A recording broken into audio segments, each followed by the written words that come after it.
ఏంటిదానికి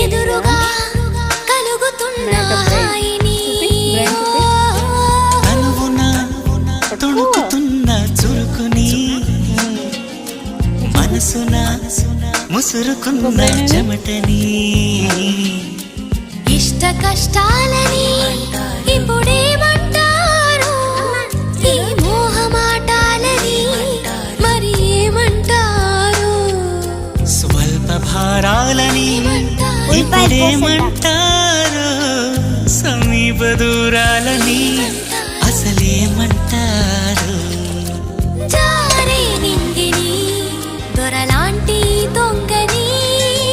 పాడే కొంగుని పరిమళించే రంగుని